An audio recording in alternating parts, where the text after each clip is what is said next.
Okay, this is a review of the 1968 classic Night of the Living Dead. Now, this movie here has a laundry list of things wrong with it. It's got continuity errors. The film editing is a little choppy. The sound effects, there's some cheese there, a little cheesy. It even has a jump cut in it. Yet, for all those flaws, this movie works, and it's enjoyable, and it's creepy and scary. It's got the black and white version of it adds to the creepiness. It gives it a real creepy feel. The music in it is great. It fits with all the parts to it, and again, adds to the creepiness.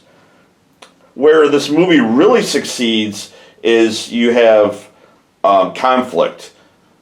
I failed to mention the movie is basically a group of strangers trapped inside a house out in the middle of nowhere, and zombies have surrounded the house, and the zombies are increasing in numbers and pose a threat to the people inside. And you have a conflict where some people are saying, hey, let's go to the basement and we'll board up the doors, and the basement is the strongest place. And then you have other characters that are siding with, no, let's stay upstairs because if the zombies break in, we can run somewhere. And the movie succeeds with this conflict and these characters arguing amongst each other.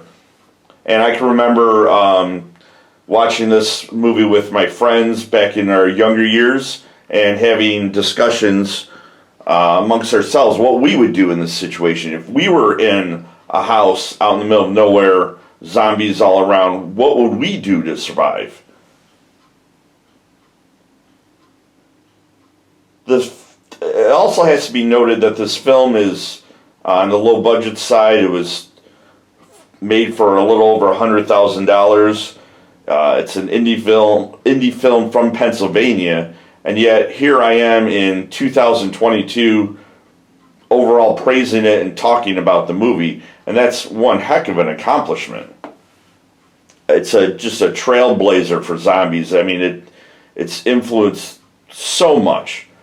Everything from, Dawn of the Dead, Day of the Dead, The Walking Dead, Halloween costumes, and beyond that. It's just such an inspiration. So I would definitely recommend, if you haven't seen Night of the Living Dead, and also, I gotta mention, it's got a solid ending. I mean, a solid ending. And it's nice to see a movie that actually ends and just doesn't set up for part 2 and 3 and 4 and 5 and 6. But I would definitely recommend people see this movie if you haven't seen it. It's well worth your time. As far as a rating is concerned, it's a little hard to rate because it does have so many flaws, yet it works and it's such a great movie. So I'm going to rate it 8 out of 10. Thank you very much for watching. Please hit the like button. Please hit the subscribe. And have a good whatever time of day it is.